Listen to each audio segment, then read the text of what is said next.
Hi hello வணக்கம். நான் உங்கள் விஜய். நீங்கள் பார்த்துட்டு இருக்கிறது விவி தமிழ் ரியாக்ஷன் சேனல். வியூவர்ஸ் எல்லாரும் எப்படி இருக்கீங்க? தொடர்ந்து இந்த சேனலை பார்த்து ஆதரவு தெரிவிச்சுட்டு இருக்கவங்க எல்லாருக்கும் மிகப்பெரிய நன்றி தெரிவிச்சுக்கிறேன். இது வரைக்கும் யாரா சேனலை சப்ஸ்கிரைப் பண்ணாமல் பார்த்துருக்கீங்கன்னா கொஞ்சம் ப்ளீஸ் உடனே சேனலை சப்ஸ்கிரைப் பண்ணிக்கோங்க. லைக் பண்ணுங்கள், ஷேர் பண்ணுங்கள், கமெண்ட் பண்ணுங்கள், மறக்காமல் பெல் ஐக்கானை கிளிக் பண்ணிக்கோங்க. நான் ஏற்கனவே நிறைய வாட்டி சொல்லியிருக்கேன், என் சேனல் போல் என் தம்பி ஒரு சேனல் வச்சுருக்காரு, YT_கண்ணன். அந்த சேனலுக்கும் கொஞ்சம் சப்ஸ்கிரைப் பண்ணுங்கள். அவருக்கும் அந்த சப்போர்ட் கொடுங்க. நிறையா சினிமா ரிவ்யூஸ்லாம் தொடர்ந்து போட்டுட்டு வராரு. ஓகே வியூவர்ஸ், நம்ம சேனலில் லாஸ்ட் ப்ரோக்ராம் எதை பற்றி போட்டிருந்தோம் பார்த்தீங்கன்னா, லோகேஷ் கனகராஜோட அடுத்த படம் என்ன, யார் கூட பண்ண போகிறாரு, யார் நடிக்க போகிறாங்க அவர் படத்தில் அப்படிங்கிறத இன்ஃபர்மேஷன் கொடுத்துருக்கேன். இது வரைக்கும் நீங்கள் பார்க்கலன்னா கீழே டிஸ்கிரிப்ஷனில் லிங்க் கொடுக்குறேன், மறக்காமல் அந்த வீடியோ பார்த்துருவாங்க. ஓகே வியூவர்ஸ், நம்ம இன்னைக்கு ப்ரோக்ராமில் எதை பற்றி பார்க்க போகிறோம்னு பார்த்தீங்கன்னா, வடிவேல் இருக்கார் இல்லையா, நம்ம வைகை புயல் வடிவேல், அவரோட ஒரு ஸ்பெஷல் நியூஸ் ஒன்று கொண்டு வந்திருக்கேன். அது என்னன்னு தெரிஞ்சுக்க வாங்க வீடியோக்குள்ளே போகலாம்.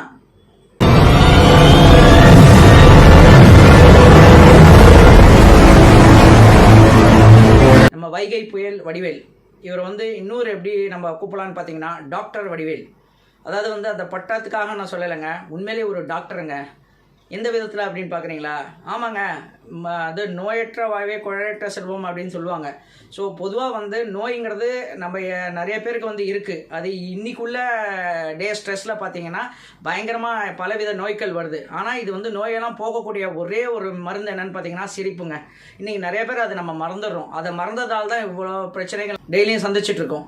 ஸோ அதுக்கு ஒரு பெஸ்ட்டு மருந்து பார்த்தீங்கன்னா டாக்டர் வடிவேல் தவிர வேறு பெஸ்ட்டு டாக்டர் இல்லைங்க. சிரிப்பு மருந்தை கொடுக்கறதுக்கு நமக்கு இன்றைக்கும் அதை பண்ணிக்கிட்டு இருக்காரு. டேரெக்டாக அவர் நடித்து பல நாட்கள், பல மாதம், ஈவன் வருஷம் ஆனாலுமே கூட பட் நமக்கு இன்றைக்கும் கனெக்டோட இருக்கார். எப்போவுமே நம்ம காமெடி சேனலில் திறந்தாலும் இல்லை ஜென்ரலாக எந்த சேனலில் திறந்தாலும் அவர் காமெடி பார்க்காத ஒரு நாளும் கிடையாதுங்க. அவர் காமெடி ஓப்பனிங் காலையில் அவர் காமெடியோடு தான் ஆரம்பிக்கும், அவர் காமெடியில் தான் முடியும். ஸோ ஒரு காலத்தில் எப்படி நாகேஷ், அதுக்கப்புறம் கவுண்டமணி செந்தில், இன்றைக்கும் கவுண்டமணி செந்தில்லாம் இருக்காங்க. கவுண்டமணி இன்றைக்கும் பெர்ஃபார்ம் பண்ணிட்டு இருக்காரு such a senior comedian. But அதுக்கப்புறம் உள்ள காலகட்டங்களில் பார்த்தீங்கன்னா வடிவேல் அண்ட் விவேக் இவங்களாம் தான் மக்களோட ரொம்ப கனெக்ட் ஆகிட்டாங்க ஆஃப்டர் கவுண்டமணி செந்திலுக்கு அப்புறம். ஸோ இன்றைக்கி ஒரு சின்ன குழந்தைங்கலேருந்து வயசானவங்க வரைக்கும் மனசேர்ந்து சிரிக்கிறாங்கன்னா அதுக்கு பெஸ்ட்டு காமெடி பர்டிகுலராக நம்ம வடிவேல் சாரோட காமெடிங்க. ஏன்னா அவர் என்ன இயல்பாக என்ன நடக்குதோ அது அப்படியே காமெடியாக மாற்றக்கூடியவர். ஸோ தன்னை வருத்திட்டு ஆனால் காமெடியை வர வைப்பாருங்க. அவர் Charlie Chaplin style. So Charlie Chaplin பார்த்தீங்கன்னா பயங்கரமாக கஷ்டப்படுவார், ஓடுவார், ஆடுவார், நிறைய பேர் அவர் அடிப்பாங்க, அது சிரிச்சுக்கிட்டே இருப்பார். பட் அதை பார்த்தே அவர் அடுத்தவங்க சிரிப்பாங்க அந்த ஸ்டைல்லாம் பார்த்துட்டு. அதே பாணியில் நம்ம வடிவேல் கடைப்பிடிச்சி இன்றைக்கி மிகப்பெரிய ஒரு காமெடி கிங்னா இந்த வடிவேல் சொல்லாங்க. இன்றைக்கும் சின்ன குழந்தைங்கள்ட்ட வடிவேல் காமெடி சொல்லி பாருங்கள், கபக்கன்னு சிரிக்கும் பயங்கரமாக. ஸோ அப்படி ஒரு காமெடி கொடுக்கக்கூடிய வடிவேல் பற்றி தாங்க இன்றைக்கி ஒரு ஸ்பெஷல் நியூஸ் உங்களுக்காக கொண்டு வந்திருக்கேன். நீங்கள் எத்தனை பேர் இதில் வடிவேல் ஃபேன்ஸ் அப்படிங்கிறத மறக்காமல் கீழே கமெண்ட் பண்ணுங்கள். கண்டிப்பாக நானும் மிகப்பெரிய ஒரு வடிவேல் ஃபேனுங்க. அதாவது நம்ம சிலது நேரத்தில் ரொம்ப டவுனாக இருப்போம், அந்த நேரத்தில் வடிவேல் காமெடி பாருங்கள், ஆட்டோமேட்டிக்காக பிரச்சனை எல்லாமே வெளியே போயிடுங்க. வடிவேல் பார்த்தீங்கன்னா உண்மையிலே ஒரு மெடிசன் கொடுக்குறாருன்னு தான் சொல்லலாங்க. ஸோ நிறைய பேர் இன்றைக்கும் சிரிக்க வச்சுட்ருக்காரு. சார் நான் இன்றைக்கி முக்கியமாக சொல்ல வந்த நியூஸ் என்னென்னு பார்த்தீங்கன்னா, மீண்டும் நம்ம வடிவேல் களத்தில் இறங்குறாருங்க. அதுவும் யார் கூட தெரியுமா? நம்ம சுந்தர்சி டேரக்டரோட.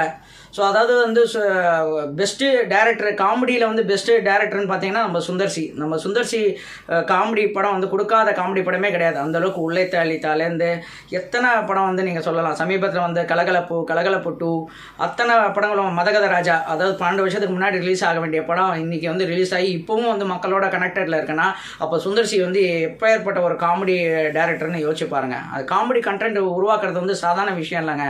அப்படி பார்த்தா டேரக்டரில் சுந்தர்சியும் இதில் காமெடியனில் வடிவேல் பார்த்தீங்கன்னா இவங்க 2 பேருமே மிகப்பெரிய தொண்டு நமக்காக பண்ணிட்டு இருக்காங்க. ஸோ இவங்க 2 பேரும் தாங்க மறுபடியும் இணைய போகிறாங்க. ஸோ ஏற்கனவே இவங்க இணைஞ்சு நம்ம நிறைய காமெடி பார்த்துருக்கோம். வின்னர் நம்ம மறக்கவே முடியாது. வின்னர் படத்தை சுந்தர்சி எந்த அளவுக்கு வடிவேலை பயன்படுத்தியிருப்பாரு, வடிவேலை எவ்வளோ அழகாக அதை யூஸ் பண்ணியிருந்திருப்பாருன்னு நான் சொல்லி உங்களுக்கு தெரிய வேண்டியதில்லை. இன்றைக்கும் அந்த காமெடியை நம்ம மறக்கவே முடியாது. ஸோ அப்பேற்பட்ட ஒரு காம்பினேஷன் திரும்பி இணைய போகிறதுங்க. அதுதான் இன்றைக்கி நான் ஒரு ஹாப்பி நியூஸ் உங்களுக்காக நான் கொண்டு வந்திருக்கேன். ஸோ இப்போ 2 பேருமே ஒரு படம் ஆல்ரெடி நடிச்சிட்ருக்காங்க. ஸோ இது இப்போ இன்றைக்கி ஒரு போஸ்டர் ஒன்று ரிலீஸ் பண்ணுறாங்க. என்னன்னு பார்த்தீங்கன்னா, இந்த படம் எப்போ ரிலீஸ் ஆக போகுது, இந்த படத்தில் யாரெல்லாம் என்ன பண்ணியிருக்கா அப்படிங்கிறத தெரிய வைக்க போகிறாங்க. அதுக்கு இன்றைக்கி ஒரு ஃபர்ஸ்ட் லுக் போஸ்டர் மாதிரி ஒன்று ரிலீஸ் பண்ணியிருக்காங்க. என்னங்க போஸ்டர் பார்த்தீங்களா? ஆமாங்க, இது நாளைக்கு வந்து எப்போ வந்து இந்த படம் ஷூட்டிங் வந்து எப்போ வந்து முடியுறது, எப்போ டேட்டு வந்து ரிலீஸ் டேட்டு அறிவிக்க போகிறோம் அப்படின்னு சொல்லி இந்த போஸ்டரில் போட்டிருக்காங்க. ஸோ ஐ திங்க் வந்து நம்ம வடிவேல் ஃபேன்ஸுக்கு வந்து இது ஒரு மிகப்பெரிய ஒரு ட்ரீட்டுங்க. இதை யாராலையுமே மறக்க முடியாது. அந்த நாளுக்காக தான் நானும் காத்துட்ருக்கேன். அநேகமாக நீங்களும் காத்துட்ருப்பீங்கன்னு நினைக்கிறேன். ஸோ வடிவேல்லே உங்களுக்கு பிடிச்ச பெஸ்ட்டு காமெடி எது அப்படிங்கிறத நீங்கள் வந்து ஷேர் பண்ணுங்கள் முக்கியமாக கமெண்ட்டில். கண்டிப்பாக நம்ம எல்லாருமே வடிவேல் ஃபேன்ஸ் தாங்க. ஓகே வியூவர்ஸ், இது போல் ஒரு சிறப்பான ஒரு ஸ்பெஷலான நியூஸை உங்களை சந்திக்கும் வரை உங்களிருந்து விடைபெறுவது உங்கள் விஜய்.